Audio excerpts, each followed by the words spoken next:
Welcome, everybody. We're going to get started.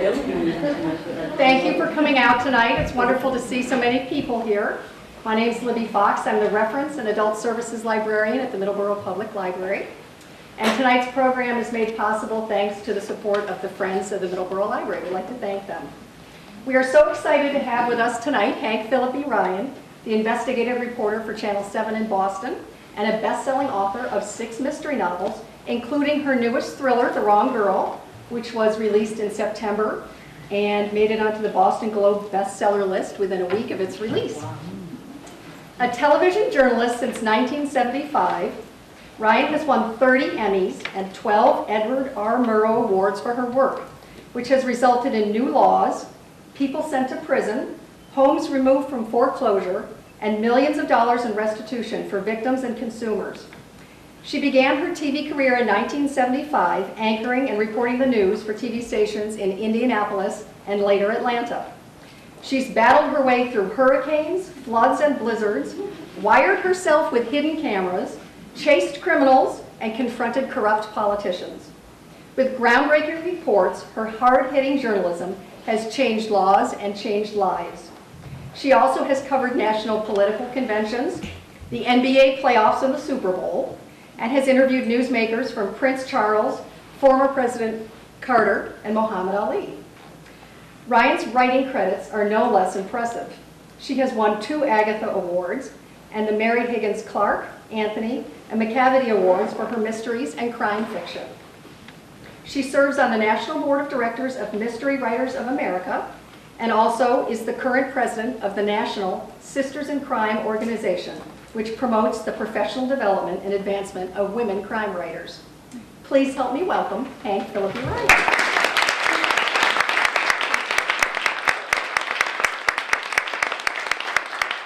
Thank you. It's so nice to hear such a nice introduction. I'll just stand back and just listen to that. It's very nice.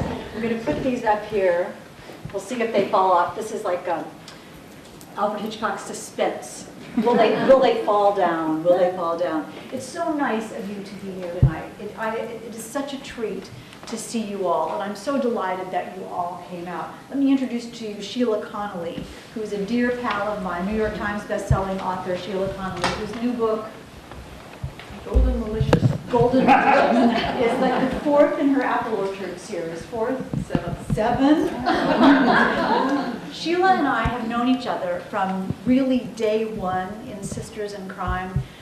Neither of us had a book published when we met, and look at Sheila now. She's just hitting it out of the ballpark every time. So I urge you, if you love Fabulous Cozy, she has an Apple Orchard mystery and a museum mystery set in Philadelphia, and her new Irish mysteries that are fabulous. I honestly don't know how she does it, but Sheila Connolly, talk to her after. I'm sure she'll tell you all about it. And she and I would both love to thank you so much for coming out tonight. You know, I know that you have other things to do in your life. I know that Survivor's on tonight. You know, you picked us rather than doing that. I really appreciate that. You know how sometimes you have this experience when you give a party, and there's the moment before the party when you think, what if nobody comes? What if nobody comes? And that's how I can tell you, that's how every author feels before an event like this. And so to see all of your faces is really quite lovely. I thank you. Everybody thinks, oh, she'll never know if we don't come. She does know. So thank you very much. I grew up in libraries. My sister and I grew up in a very, very rural part of Indiana, so rural that you couldn't see another house from our house.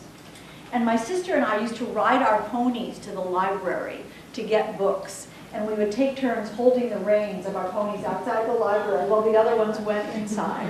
And then we'd go home, put the books in the backpack, and go home, and I would read up in the hayloft, read Nancy Drew and read Sherlock Holmes. And that's where my love of reading and love of mysteries was born. And then as an investigative reporter, I've been a reporter since 1975. As an investigative reporter, of course, libraries were so critical to my work before the internet, before Google. Where do you think we found out information, of course, was from libraries and from reference librarians. And one of my workaholic secrets is when I was working late in Boston, when the Boston libraries were closed, I learned that all I had to do was call California and call the reference library there, because it was 3 hours more work that I could do. You know, use the time zone for your benefits. The library has been such a big part of my life. I mean, I did research in libraries on the microfiche. You know, who invented that? You know, it's awful. And then the newspaper reader thing, when I did it, it had the double handles, and the pages would whiz by so fast that you couldn't possibly see anything. There was no table of contents and no order, so you couldn't find anything. And I would be distracted. I'd be looking for something very serious, and then I'd go, look, hats for $2.50. So interesting. You know, so get completely distracted. Come on in. I'll start over. Get completely distracted by that. So libraries have been such an important part of my life. And the idea of coming into a library and seeing my actual books in the library has been such an absolute joy. To see the other woman and to see the wrong girl in a library with all those books from the authors who I adored was just a moment that I'll never forget, and I still love seeing that. I love the other woman and I love the wrong girl. It's so interesting though, one of the things I didn't realize about this book in particular was that it was going to say Hank Phillippi Ryan, the other woman. Which is something that I really might have thought about briefly before we made the covers. It's not as bad as Hank Phillippi Ryan, the wrong girl. I don't know, but there's something that we could have done better, I think. Now that it reminds me, as Libby said, I've been a television reporter for a long time, and seeing the funny juxtaposition of names reminds me of a story that we did several years ago about headlights, not headlights, headlights on cars, and how they get less bright as time goes by. Have you noticed this? I mean, we think we're all getting older, and as we drive late at night, we can't see, and we think, oh, I'm getting old, it's my fault, but it's not. It's the headlights' fault. We discovered that the light bulbs actually get less bright as time goes by, and the plastic on the front of the headlights gets more opaque. And as a result, the light that comes through, our investigation proved, the light that comes through isn't as much as it used to be. So it's not your fault, it's the headlights' fault. So we did this big story, big investigation, and the last thing that you do before a story goes on the air, I wrote the story, reported the story, edited the story, produced the story, sort of made a little movie about this headlight investigation. And the last thing you do before the story goes on the air is you go to the newsroom, to the Channel 7 newsroom, and you do what's called a stand-up close in front of a big camera. And there's the big graphic behind you. So the graphic says like, big fire, so you know what the story is about. So I put on my spiffy little reporter suit and a whole bunch of makeup and combed my hair and came down to the newsroom to do my stand-up close for the headlight story. And I turn around to look at my graphic, and it says, dangerously dim. I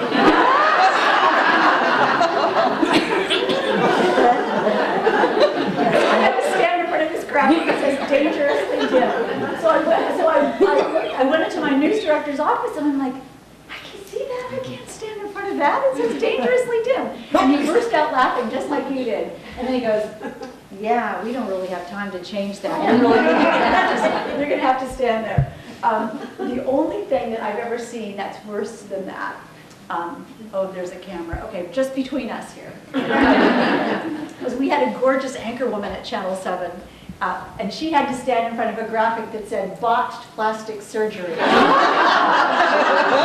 that'll give you another way of looking at the news. Fun with graphics, see if they match. But as Libby said, I've been a reporter, I was going to say for 30 years. But it's really been 40 years, hasn't it? I just should not do the math. That's a problem. But as Libby said, I've wired myself with hidden cameras and confronted corrupt politicians. I've gone undercover and in disguise and worn a hidden camera. And it's been great. I'm still on the air at Channel 7 in Boston, the NBC affiliate. One of the things about being a reporter is that you never know what's going to happen at any minute of every day. And that's really the fun part. But I never planned to be a reporter. When I got out of college, I decided that what I wanted to do was change the world a little bit, to leave a mark, to make a difference, to do something that would prove that I had some value, some worth. So with the naivete of someone who was 20, I decided that I would go into politics. That would be, I know. Sorry. I know. But you know, back when we were 20, it seemed like a good idea. And I worked in several political campaigns in Indiana, as I said, where I'm from. But sadly, not any of the candidates I ever worked for actually won election. And that's one of those moments when you sort of hear the universe saying to you, find another career. You know, this one ain't working, sister. So I have sort of an abiding philosophy that whenever something bad happens in your life, something good happens as a result. You know what I mean? When you're disappointed or unhappy or upset, or you think, oh my goodness, I'm doomed, I'm so miserable, my life will never be okay again. And then right around the corner, as a result of that bad thing, something wonderful happens as a result. And that is exactly what happened to me and how I got my first job in broadcasting. Is I had worked for yet another candidate who lost, and I was not going to be an assistant to the governor of Indiana. I was unemployed and looking for a job. So I went to the biggest radio station in Indianapolis, and I marched into the news director, and I said, I'm here to apply for the job as a radio reporter. You have to imagine I'm 20 and long brown hair. Okay, we're good in there. Marched into the news director, and he says, well, okay, do you have any experience as a reporter? And I'm like, no. And he says, have you ever written a news story? Have you ever done an interview? Have you ever written an article? And he's seeing me shake my head, you know, I got nothing here. Like, did you go to journalism school? Did you work on the yearbook? Like when you were a little kid? And I have nothing. But I really wanted this job. So I said to him, no, you know, I don't have any experience like that exactly, but I grew up here in Indianapolis, and I know where all the streets are. Because you kind of have to go with what you have. And then I said, and one more thing, your license is up for renewal at the FCC right now, and you don't have any women working here. And then I just smiled. And the next day I had my first job. Now I know, and I think here's why I'm telling you the story, and here's why I love to tell the story, is that one, it won't work anymore. When I speak to journalism classes and I tell them the story, I say, this won't work for you anymore. If I walked into a TV or radio station and said, you should hire me because I'm a woman, they would laugh. They would say, you and everybody else in this building. You know, my boss is a woman, and her boss is a woman, and her boss is a woman, really. But I am really proud to be part of the history of women who really broke the gender barrier in broadcasting. Leslie Stahl and Barbara Walters, Nancy Dickerson, Jane Pauley, we all started at the same time. And I can tell you, we pretty much got our jobs because we were women. But you can't keep your job because you're a woman. You have to be good and you have to work triple hard. I mean, but who would have thought back in the day when you had to get up to change the channel? Do we all?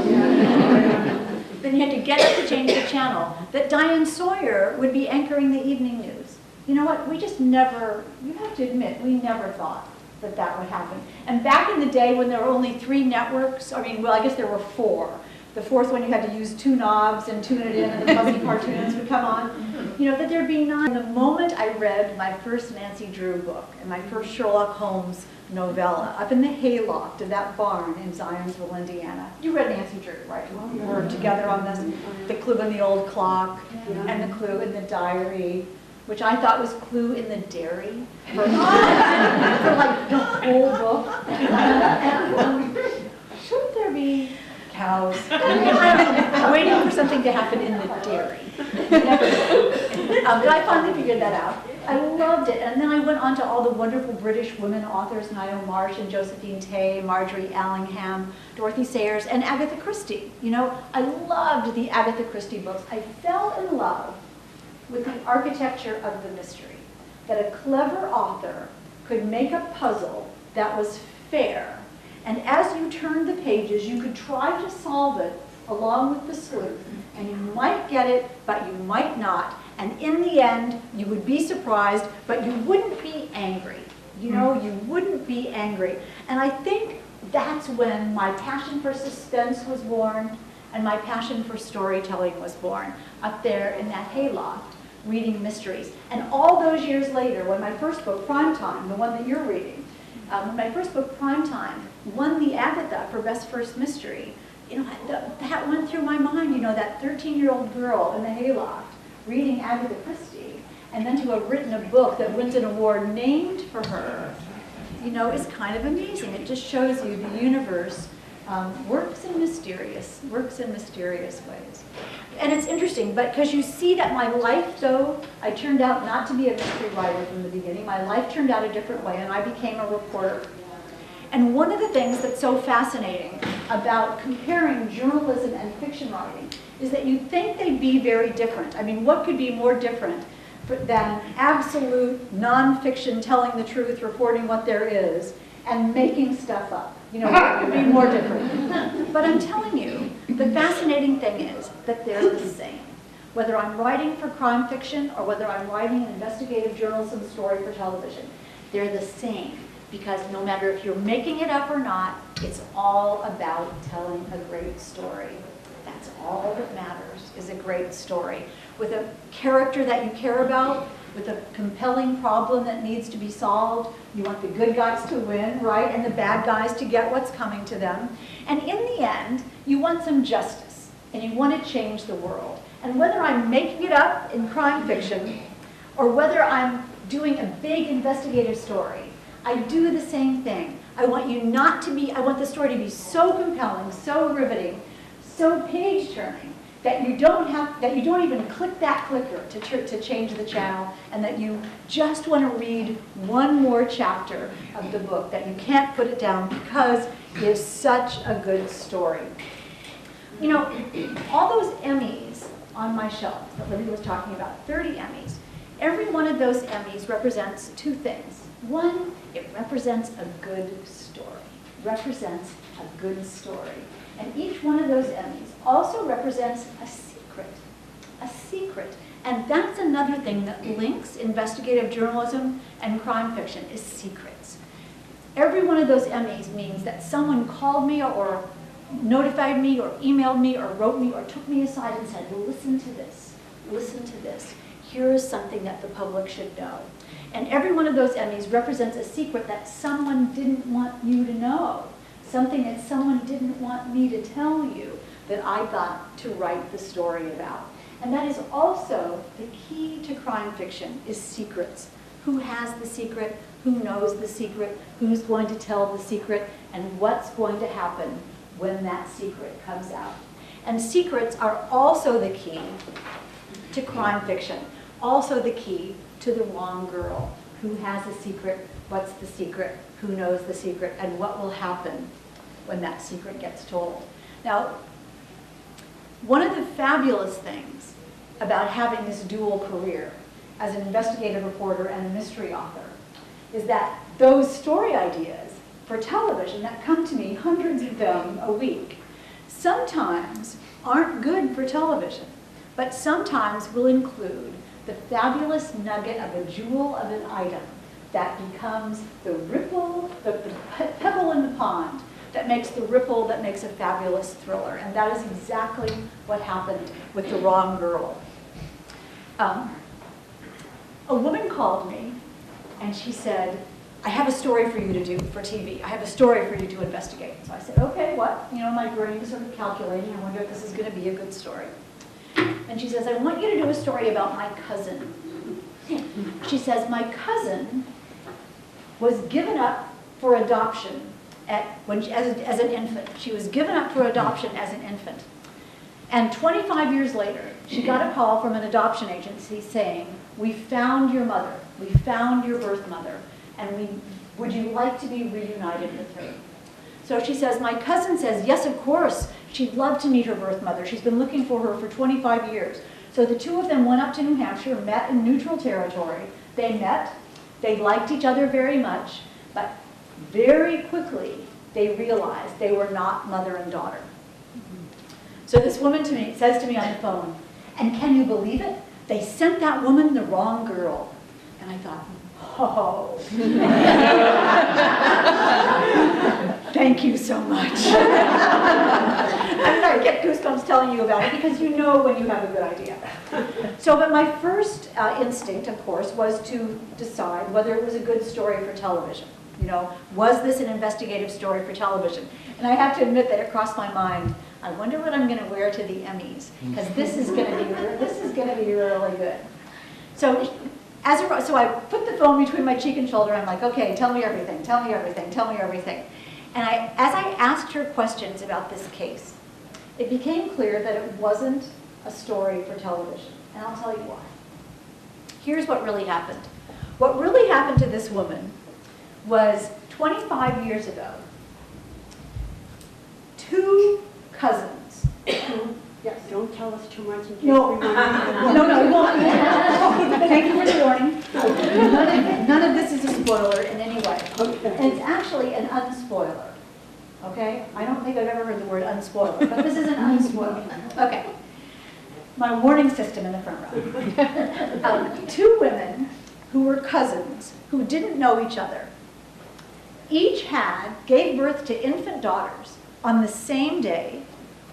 And the next day, these two women took their infant daughters, unbeknownst to each other, to the same adoption agency and gave up their daughters for adoption. I'm making up the names. One of the women's names was Mary Williams, and one of the mother's names was Marie Williams. So Marie Williams and Mary Williams on the same day gave up their infant daughters for adoption to the same adoption agency. 25 years later, Marie Williams is looking for her birth daughter, and the daughter of Mary Williams is looking for the birth mother. So this adoption agency decides, come on, you know, how can Marie Williams and the daughter of Mary Williams not be a match? Not that computers make everything right, but these were in the days of multiple file pages and pockets of carbon paper and, you know, what's that word, pencils and erasers and, you know, very inept documentation. It was a mistake. It was a clerical error. So as an investigative reporter, you know, I say to her, could this happen to anyone else? Was there a misfeasance? Was there malfeasance? Did someone do this on purpose? Was somebody incompetent, or was it just a clerical error? I mean, nobody was really hurt. It was just a mistake. My instinct as a reporter is to find out whether there's an adoption agency that's actively reuniting birth parents with the wrong children by mistake or on purpose. That would be a big story. And that was not what was happening. So I see my Emmy go down the drain. But I also see my novel coming right back up there as a possibility. So I began to wonder what would happen if there was an adoption agency that was reuniting birth parents with the wrong children. You know, what if they did it on purpose? Why would an adoption agency do that? What could possibly be the motivation? And then I started thinking about our relationship with our parents and our families. I mean, I know when I was a little girl, I would say to my mom, when my real mother comes, you know, you're going to be sorry. Didn't we all do this? There was the moment when you're about 8, when you begin to wonder, you know, we all wondered whether we were adopted. What if we were? What if we were? What if we knew we were adopted, but we didn't know who our real parents were? What if somebody lied to you about your family? What if somebody made up a history for you? Would you believe them? Would you recognize your own parents? I mean, think about it. Here's a woman who saw her child for a wisp of a time, and the daughter was taken away. The infant daughter would have no memories. The mother wouldn't know. If an adoption agency said, this is your mother, would you believe them? You would.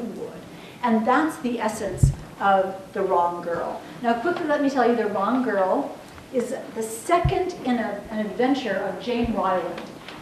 There are a series of standalones. The other woman, the first in the series, which some have called The Good Wife Meets Law and Order, and that's the book that won the Mary Higgins Clark Award, came out last year. The same main character is Jane. They're fun, they're fast-paced, they're murder mysteries. If you like Harlan Coben, Lisa Scottolini, Tess Gerritsen, they're hard, but they're not graphically violent. There's no graphic sex. They're not bloody. They're not gory. And the language is appropriate. They're murder mysteries. They're very local. They take place in Boston and New England. You'll recognize Beacon Hill and the Boston Common and Truro and Swampscott in the North Shore and the South Shore. I mean, they're very authentically New England. Sometimes my husband and I will be driving down the Mass Pike, and I'll say, oh, exit 17. This is where Jane was chased by the bad guy. And then I think, no, I made that up. So they're very realistic. The Other Woman got Best Suspense Thriller of the Year from the Sacramento Bee, the Kansas City Star, and the Boston Globe. So you can see that you can love it no matter where you live. But people who live in New England, we understand the geography of these books more than anyone. You will recognize the places in the book. So as I said, you can read them in any order, but the new one that came out just this month is The Other Woman. The Other Woman stars Jane Ryland. Jane Ryland is a 30-something newspaper reporter in Boston. She's lost her job as a TV reporter for protecting a source. That is not a spoiler either. We know that on page 2 of The Other Woman. So Jane has gotten the job as a newspaper in Boston, and she's on the trail of the story that will save her career. She's working in a dying industry, and she's harmed her reputation in The Wrong Girl. She's harmed her reputation in The Other Woman. She's trying to get her mojo back. She's trying to get her life back. She's trying to get her job back. She's trying to convince people that she is a good reporter. So in The Wrong Girl, Jane is on the trail of an adoption agency that may have reunited birth parents with the wrong children, or may not have. And now you know where that story came from. Here's what Jane is facing in the book. If a person says to you, here is the woman you've been looking for your entire life. Here are the items that she left for you at the adoption agency. Would you believe them? You would. But the key is, what if you didn't know the truth about your own family? The other main character in The Other Woman, just like in The Wrong Girl, just like in The Other Woman, is Jake Brogan. Jake Brogan is a very cool Boston police detective, and he has something of his own to prove. Jake has gotten his gold badge as a Boston police detective at a pretty young age, and his colleagues think it's because his grandfather was the police commissioner. And so Jake has jumped the line, they think, and doesn't really have the right stuff to be a detective. It's just the legacy of his grandfather. So Jake has to prove that he has the right stuff to be a cop. And Jake is on the trail of the murder of a foster mother, a young woman who was killed in her apartment while 2 toddlers slept in the next room. They were too young to talk. They aren't witnesses. They didn't see anything. So Jake is on the trail of the murder of a foster mother, and also on the trail of a mystery in the back bedroom of the foster mother's apartment. In that back bedroom is an empty crib, an empty white crib where clearly an infant was meant to sleep. Was the infant taken from that crib? And if so, where are they?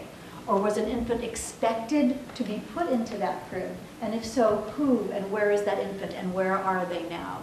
So Jane is on the trail of an adoption agency that may be reuniting birth parents with the wrong children. Jake is on the trail of the murder of a foster mother and a potentially missing infant. And as in all my stories, those 2 plot lines come together in the end. Now, you're all crime fiction writers, right? And you're all thinking, oh, come on, an adoption agency, a missing infant, I know where this goes. And I promise you that you don't.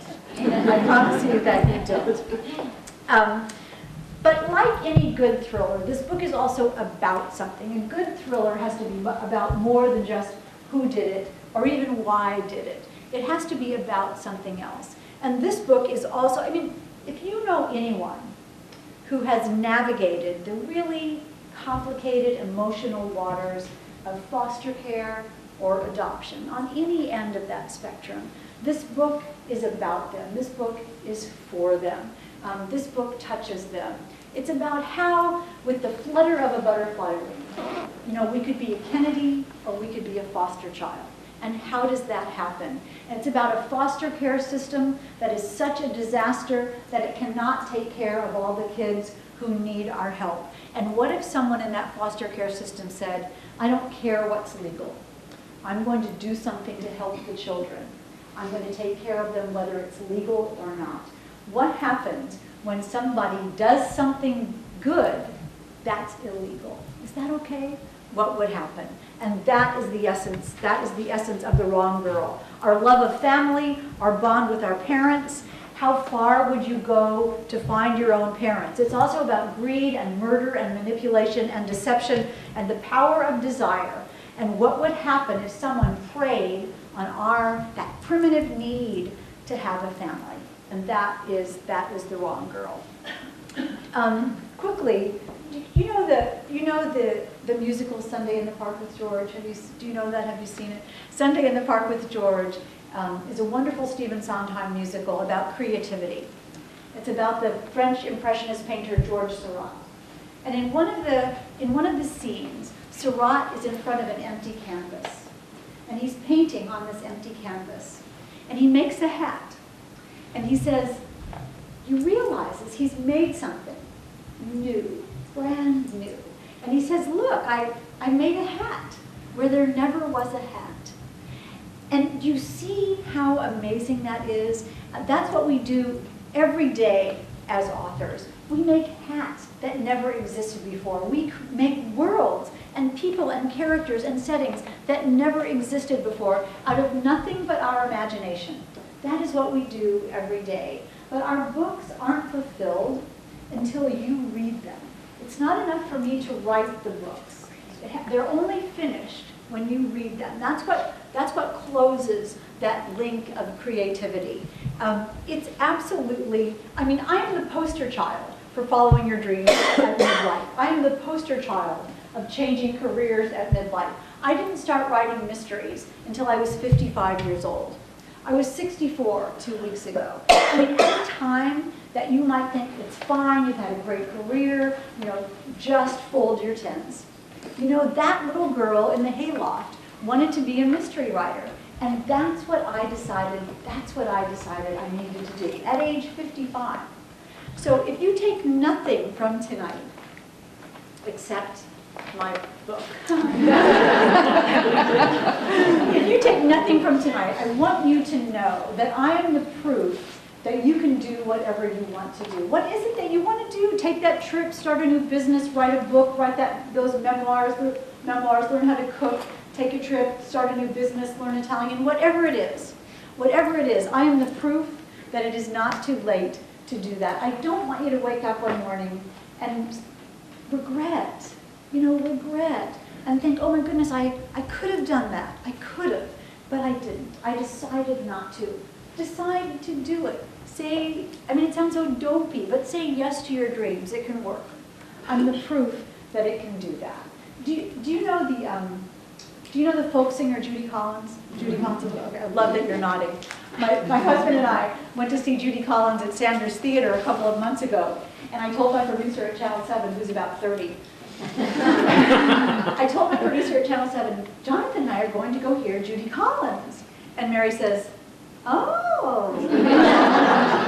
That look that means I have no idea. So I said, Judy Collins, the folk singer, she sang both sides now. I said, I couldn't have gotten through college without listening to her records. And Mary says, records? She didn't. Poor Mary. It would have been really funny.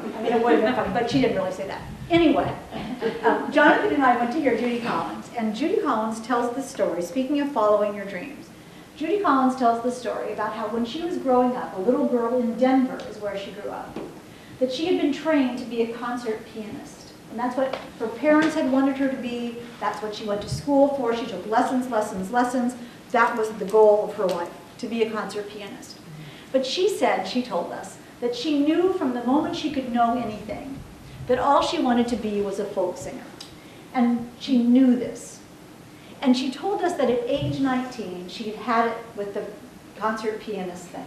At age 19, she decided she was going to give it up and move to New York and be a folk singer. She was going to move to New York and be a folk singer. And she said, she told us, she said, I packed my bags and I moved to New York and I took all my songs with me. And then she said, of course, I hadn't written any of them yet. I hadn't written any of them yet. you know, but she knew what she wanted to do. And it just touched me because I think we all have songs. We all have songs. We just may not have written them yet.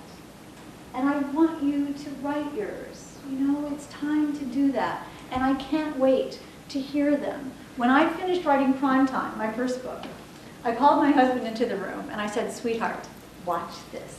And I typed the end. And then I burst into tears. I burst into tears. Because I knew no matter what happened after that, I had done what I had always wanted to do. I had followed my dreams. I had done this thing. I had written a mystery, what I always wanted to do. And I knew no matter what happened after that, it didn't matter. It didn't matter if the book sold or whatever happened, because I had done this. I had done this. But of course, I shouldn't have cried when I typed the end, because it wasn't the end at all. It was the beginning of this wonderful new second half of my career. And I'm so thrilled that you came here tonight to share that with me. Thank you so much for coming.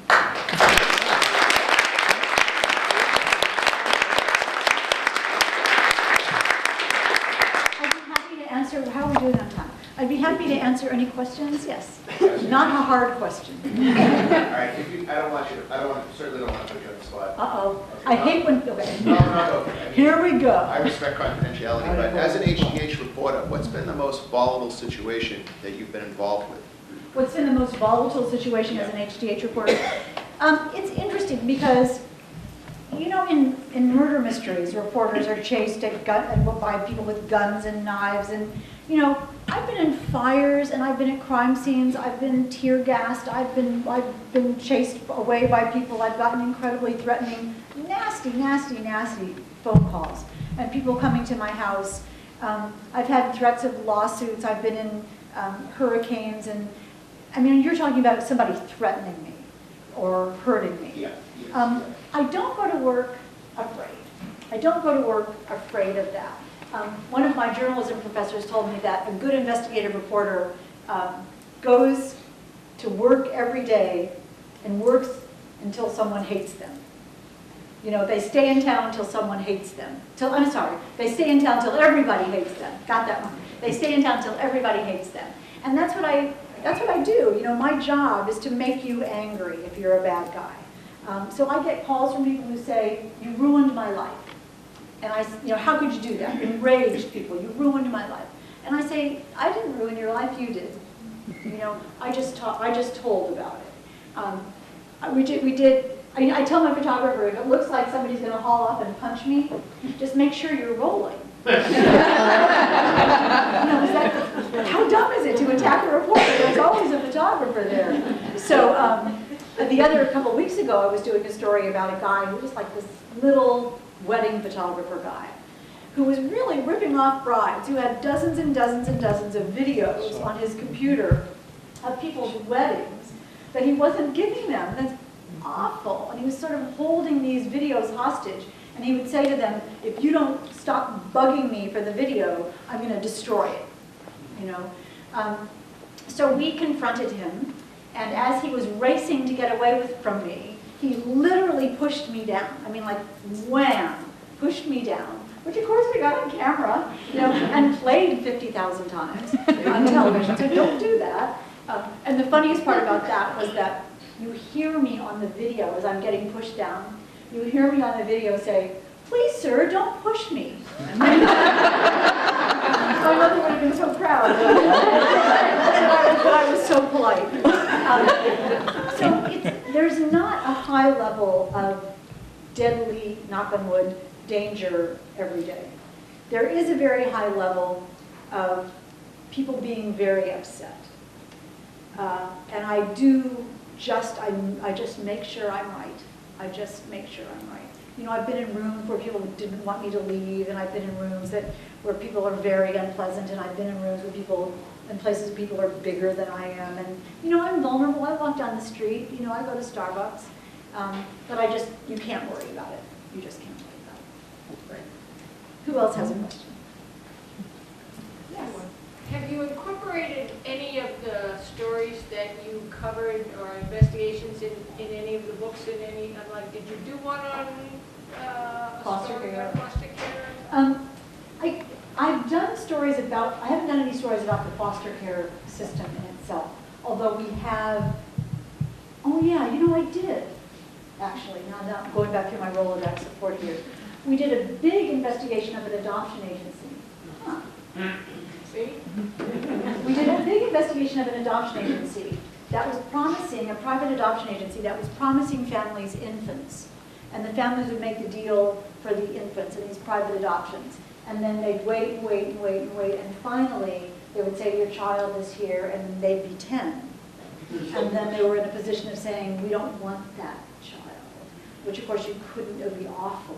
You know, what kind of a position is that to put people in? And we found that this agency was doing this over and over and over, and they got in a lot of trouble about it. But the thing that, one of the things that I love about being an investigative reporter and being a crime fiction author is that, you know, I've had people confess to murder. I've had convicted murderers insist that they're innocent. You know, I've been in fires, as I said, I've been tear gassed. You know, I know what I've been inside prisons, and I know what it smells like, and I know the secret passages in the back of the district attorney's offices, and you know, I know what it's like in those places. I've been chased, and I've been in police chases, in police cars, and ambulances, and fire trucks, and all those kinds of things. So it brings an authenticity to the books. So even though the books are not my stories made into fiction in any way, they are a product of 40 years of experience made into fiction. So they're realistic. There's nothing that happens to Jane that couldn't happen to a reporter. But I mean, it happened to me, it means that it could. So they're authentic. That's what people seem to like about them too, is that they're, you know, they're very realistic. Yes? What would you consider yourself as the best investigative reporting you did? What was my best investigative story? Oh my gosh, impossible. I mean, I have some good ones that I love. We did a story about the 911 system, the state's emergency 911 system, that was sending police and firefighters, emergency responders to the wrong address. We discovered that that system that happened thousands of times a year. Police and firefighters, ambulances sent to the wrong address thousands of times a year, and the state didn't keep track of it at all. No one had ever looked at it. Nobody had ever analyzed it. Nobody had ever tried to figure out where the problem was. We demanded documents from the state, asked them for every record of every mistake, and the state officials told us that it wasn't public record. We couldn't know. Like, of course it is public record. Hand that stuff over. It took a year for us to get it. And when the documentation of the mistakes, they're called discrepancy reports. Each discrepancy report is a separate piece of paper. When we finally got them, the Attorney General had to order them to turn them over to us. When we finally got them, they arrived at my office in a big corrugated cardboard box. Can you imagine if you, like 3,000 pieces of paper that someone had literally just taken off a desk and just swept into a cardboard box? It was like, here, honey, you want the documents, here they are. So I took them home, and for the entire weekend, I sorted them into 351 piles for cities in every city and town in Massachusetts. So many pieces of paper that I had paper cuts all over my hand, and there was blood on the documents when we were finished. I loved it because it was a treasure hunt. And I said to my producer at the end, we are the only ones in the world now who knows which city and towns have the worst problems with 911 mistakes. You know, we just found that out. And as a result, the head of 911 got fired, the whole system got rearranged. We did a story about jury pools in Massachusetts, federal jury pools, found that there was not one person of color, no diversity whatsoever in the central and western Massachusetts federal jury pools, not on the jury, but in the pool, so there couldn't possibly be any diversity in the jury pools at all. We found out why that was happening, and that's getting fixed. We've gotten people's homes out of foreclosure. 3 new laws were changed in the home improvement, contracting, and mortgage lending business as a result of our stories. You know, people have gotten millions of dollars back as a result of our stories. So we just did a story the other day that was on whatever day this is, Monday, about the state's home improvement contractor guarantee fund, this fund that is supposed to pay consumers back if a registered home improvement contractor rips you off and they leave town. The state is supposed to reimburse you up to $10,000 for that. They guarantee this. And they haven't paid anybody for 2 years. There are dozens and dozens and dozens of homeowners waiting for this money. They don't even know how many contractors owe them money to pay the people back. They don't even know. They allege that they haven't kept track of it. They don't really know how many people are owed money. They just say they haven't kept track of it. And we discovered that there's a law that says they're supposed to report semi-annually to the governor about the financial health of this fund. They haven't done it for 10 years. You know, it was absolutely shocking. So around every corner is a fabulous story. So if you ask me for my favorite one, I couldn't tell you. My favorite one is the next one, you know, whatever. And I have my business cards on the table out here, so if you all have a good idea, that's my direct phone number. Yes. Can you tell me how you write? Do you write the old-fashioned way by scribbling it out on a piece of paper, or do you use a computer? And what's your regime for writing? How do you discipline yourself to write? How do I discipline myself to write, and do I write it? If I wrote in longhand, I would no more be able to read that. And some writers have, some people have on their nightstand, you know, a piece of paper and a pencil, so when they get this brilliant idea in the middle of the night, they can write it down. When I do that, it is like, what is freaks? Although, do you know the story about Arthur Miller and that? They tell the story about Arthur Miller, who kept a pad of paper by his nightstand, and he had a great idea, and he knew it was a great idea, and he woke up in the middle of the night and wrote it down, and he was so happy because he knew he was going to remember it the next day. Arthur Miller, he wakes up the next morning so happy because his good idea is going to be on this pad, and it says, "Write, play." Anyway, in answer to your question, so I do not use a legal pad and a pen. I type on a computer as fast as I possibly can. When the words come out, they come out so fast on the good days. The words come out so fast on the good days that I've got you know Microsoft Word. You use Microsoft Word and has spell check and correcting. Sometimes I'll get a little notice comes up that will say like, your document has so many errors. Word can no longer correct them. Because I'm just typing so fast on the good days. I do it in a very disciplined way. I have a full-time job as a television reporter, so I don't have time to mess around. And you know, I tell people, if I told my news director, can I be on at 10 after 6 instead of 6? Because I'm not really feeling the news. You know, how long would I last? So I'm very disciplined about writing. There is no writer's block. It's a job. I have a book that has to be finished in a certain amount of time. And I'll tell you that I know when my deadline is. I literally make a grid on a piece of paper that has Monday, Tuesday, Wednesday, Thursday, Friday. I know that I divide the number of days left till the deadline by the number of words that I have to write. I know that I have to write 540 words a day, and I'll be done, and that's what I do. Some days I write more than that. On weekends, if I can write 2,000 words a day on the weekends, that's great. If I can't, it's okay, because I know what my deadline is, and I know how much I have to do to get there. And that organization makes me be not frantic about my deadlines. I still am frantic, but I know how far away I am. I know how far I have to go. It's like when you balance your checkbook and you know how much money you have. I budget my writing time. So I make sure that I have enough time to do that. My husband and I haven't gone on vacation for 6 years. You know, no more dinner parties, no more movies, no more, I don't really cook anymore. We eat a lot of carry-out salmon. I don't really cook anymore. Someone was telling me that there's this thing that you can do. You go outside and you go to another building where they have a big screen, and it's like a big TV, and they show something for like 2 hours, and you can buy tickets, and it's big. I don't know. I think we used to go to those, but I haven't been to one of those in a long time. So I give up a lot of what you do in your free time. I don't have that anymore. I have Channel 7 time, and I have writing time, and I have a very patient husband. It's a job. It's a job. I love it. Some days it's very difficult. Some days the words do not come out. And some days I have to sit there for a long time to come up with my 540 words. And sometimes it's great, and there's the story. I don't work with an outline. So I don't have any idea what's going to happen next. So when I started with The Wrong Girl, all I had was Jane Ryland, the main character, Jake Brogan, the main character, and that possibly an adoption agency was reuniting birth parents with the wrong children. And somebody had to get killed, or two.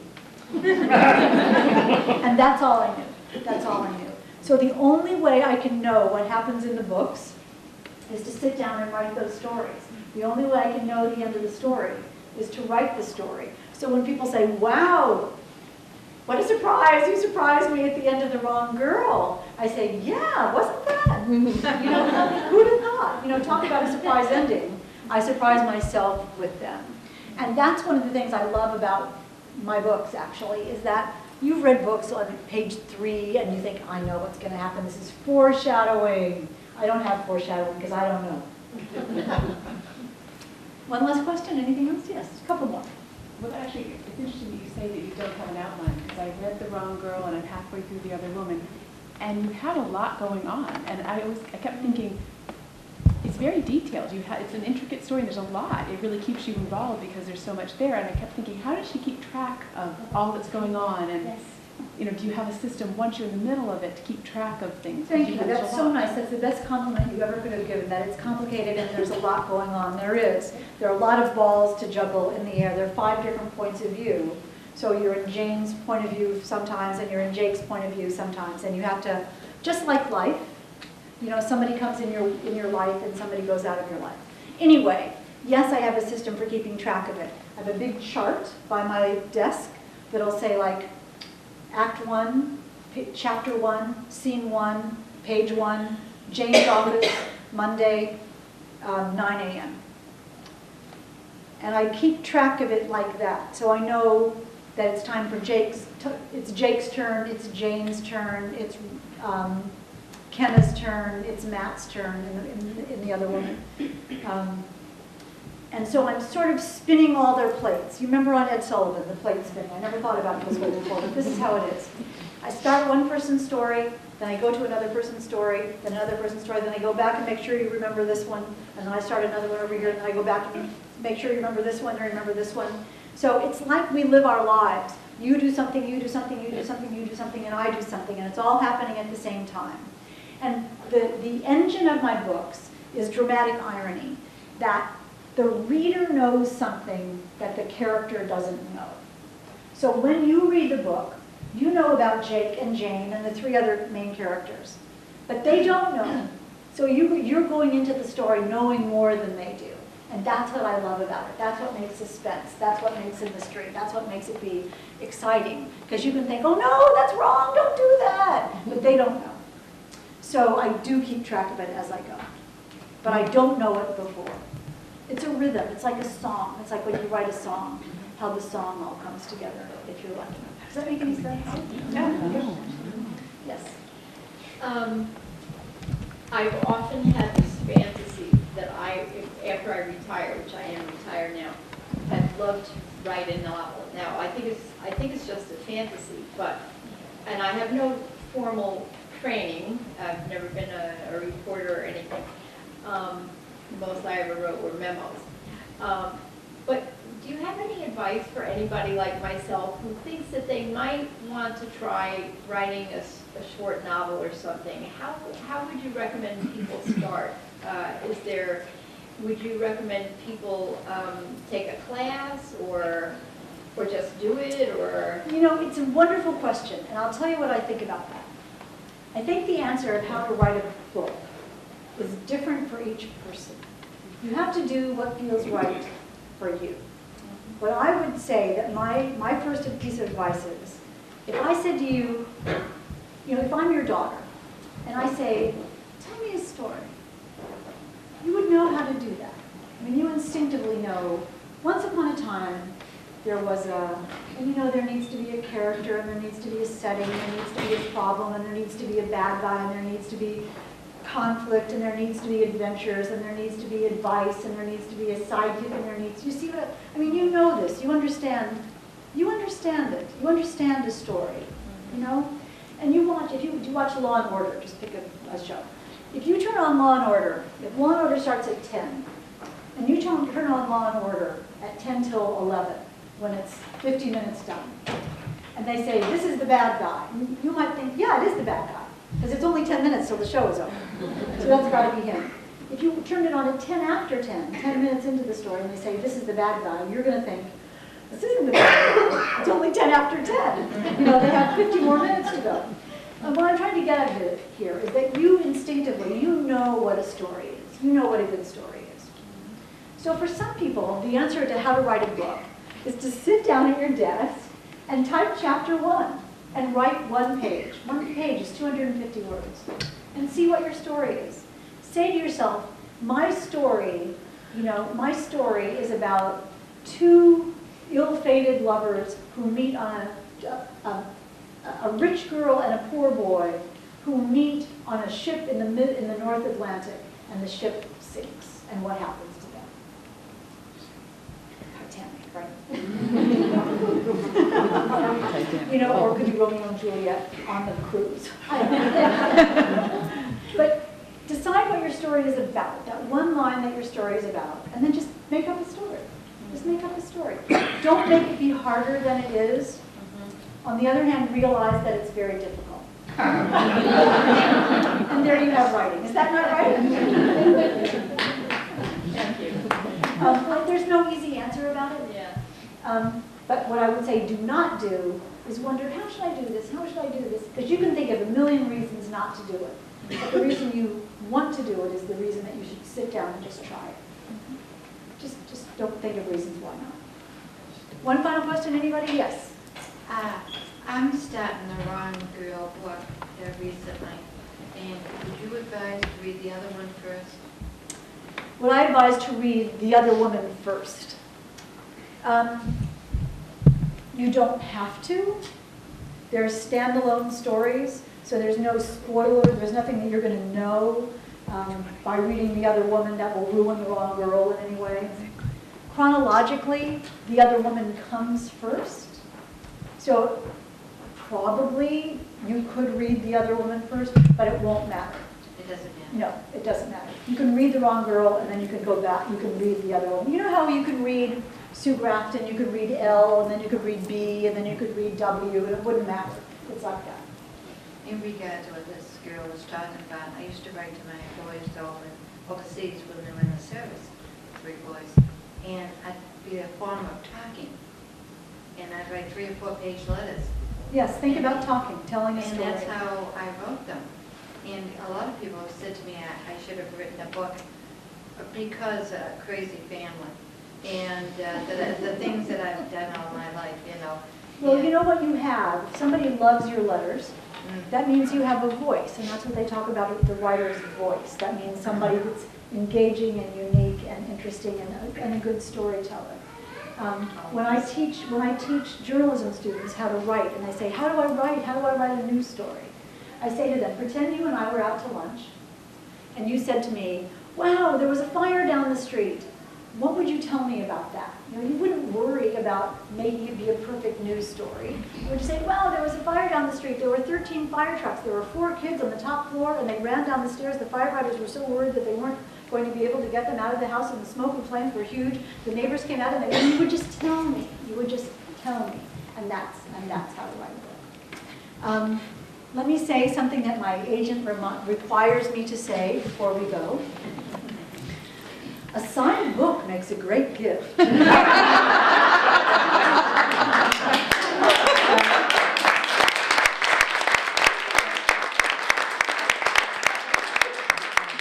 happy to sign a book for you or for a holiday present, a Christmas or a Hanukkah present, a grab bag with a Yankee Swap present. A signed book is a great thing for that. I'll be happy to personalize them for gifts, whatever you want. The hardcovers are usually $25, but tonight they're $20. And the paperbacks are $8. Please, $7. I hope you'll look for my next book, which comes out next fall, if all goes as planned. Not that whatever this is, called Truth Be Told. Truth Be Told is another Jake and Jane book. Jane is on the trail of a mortgage banker who decides that the banks have been bailed out long enough, and it's time for the people to be bailed out. So she manipulates their mortgage records to make it look like they paid their bills and they don't get foreclosed. Thank you. Talk to my exactly. Thank you so much for coming.